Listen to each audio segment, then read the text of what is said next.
In the past, when people migrated between countries, they integrated into the culture. When Muslims migrated to Europe, they converted to Christianity and learned the language. Muslims did this because there was pressure on them to integrate. The same thing goes for Hispanic Americans. There were pressures on Hispanic Americans. It was either adapt or die. You either spoke English or your family would stay poor forever. These pressures are currently being removed in America. Local governments are beginning to speak Spanish. Even in the Democratic debate, some candidates were speaking Spanish. I can't remember the last time I spoke Italian in a debate. That's because Italians integrated very quickly into the American culture. You see, there were two reasons Italians adapted so quickly. Italians mostly migrated into the cities, and everyone around them spoke different languages. Irish speaking Gaelic, German speaking German, and American speaking English. They learned to speak English as a lingua franca. They could never be confined to their small Italian neighborhoods forever. The second reason is that Italian was never going to be used as a primary language for governing an area, in part because Americans back then had the gusto to stand up to any shift in a language, while today some Americans are welcoming Spanish as a second language. And the same thing goes for the Germans. They were around people who spoke English, and the Americans would never allow German to be the language of government, although documents in states like Pennsylvania and Texas were translated into German up until 1950. But there is something unique about how the German language went into decline in America. 2 world wars stirred anti-German mania, and the language was suppressed during World War I and II. Now suppose hypothetically America went to war with Mexico, and there was anti-Spanish mania in the United States. How would the Spanish speakers react? Do you think they would take it like the Germans did in World War I? There would be resistance from the Spanish-American population, and if we are just looking at raw numbers, there are 41 million native Spanish speakers in the United States. Compare that to 3 million German speakers at the time of World War I. There would be a much greater chance for the 41 million to revolt than 3 million Germans. And you might say that the American population at the outbreak of World War I was smaller, so Germans may have accounted for a higher percentage of the population. Well, as a percentage of the population, German speakers were about 3% in 1910, while today, native Spanish speakers compose around 14%. Another thing is that as the American population grew in the 20th century, German speakers were in continual decline, but by 2050, it is expected that there will be 138 million Spanish speakers in the United States, making it the largest Spanish-speaking country on Earth. A good argument against what I'm saying is the abandonment rate of Spanish. Between 2000 and 2015, the proportion of Hispanics who spoke Spanish at home decreased from 78% to 73%. But look at this map. The dark brown areas represent somewhere around 80% Spanish speakers, whereas the jaundiced-looking areas are where Spanish speakers make up 2 to 7% of the population.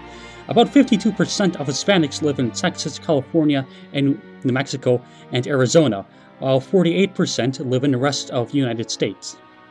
In Quebec, French is the most commonly spoken language, but if someone from Quebec moves to British Columbia and have children, those children will speak English. What I'm saying is that those sovereign states are basically the Quebecs of America. People who speak Spanish there will likely pass Spanish on to their children, and so on. And this is not fantasy. 80% of all English learners in school are Hispanic. Most of them are born in the United States. To add to this, in a 2013 Pew Research poll, 95% of Hispanic adults said it's important for their kids to speak Spanish. And linguistic minorities are pretty hard to erase without using extreme amounts of force. France has ruled over Brittany for 500 years, and there are still people there who speak Breton. There are still people in Germany who speak Sorbian, despite being under German rule for God knows how long, maybe 1,000 years. Another reason why Spanish will continue to grow is the amount of immigrants coming to America. There are about 590 million Spanish speakers in the world. The majority of them are located within Latin America, where there is high instability and rampant violence, and a lot of people there live in relative poverty. This means that for the foreseeable future, there will be Spanish immigrants coming to America. European immigrants stopped coming in huge waves long ago. But this wave of immigrants will not stop until Americans have the guts to shut down immigration, or when Latin American countries get their countries in order, whichever one comes first. America also has a land border with Mexico, which means that if people really wanted to, they will cross the border legally and enter America, even if America shuts down immigration. Think about it this way. Germans, Italians, and whoever else came to America in large numbers were linguistically isolated from the rest of their linguistic community, meaning that they had to put effort into creating new media and entertainment to keep their language alive. But there is a land border with Mexico, so media imports are easy. We also live in a digitized age where we can get our entertainment all over the world without cost. Spanish speakers in California, New Mexico, Florida, and Texas are here to stay. If I have made anything clear, that should be it. It's going to take massive effort to integrate these people into America, no doubt about that.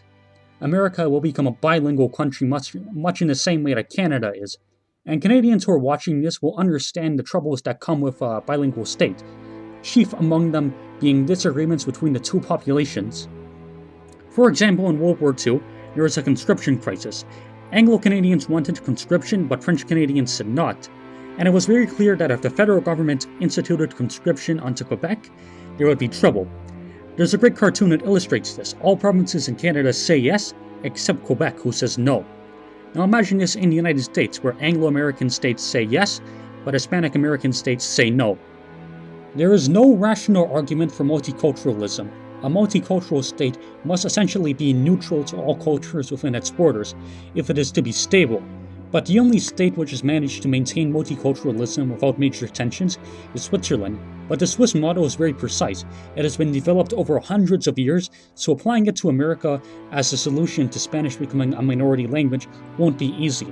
Applying it to America would require all American states to change their mindset radically. And when I'm counting for American geography, the general size of America, the idea of implementing Swiss democracy becomes an even bigger struggle. It is no wonder why so many countries turn into empires after acquiring multiple ethnic groups. Authority is needed to maintain a multicultural state. That is why so many multilingual, multicultural, and multi-ethnic states turn into empires. But this is with a caveat. When times are good, there is basically no friction between multiple ethnic groups. But when times are tough, there begins to be ethnic tensions. I think many people would be surprised to learn that Austria-Hungary was pretty stable before World War I. I'm not saying that there weren't any tensions, but things were looking good. But when World War I was closing, there was mass famine in Austria-Hungary. There were people literally eating wood chippings to stay alive. And in that environment, separatist movements were getting huge traction. I cannot discuss all the reasons why having a multilingual state is bad, but I've stated a couple reasons in this video. I will make a dedicated video explaining in detail why multilingual countries are unstable, but this video is mostly an address to people, usually on the left, who believe that the Spanish will integrate just fine. The truth is that the world is changing. Most people don't know that Western Poland was once German, that Bulgarians occupied a larger portion of the Balkans than they do today, that Eastern Europe didn't have all these Russian enclaves. Languages move, people move, and the United States will one day be radically different than it is today. Subscribe bitte.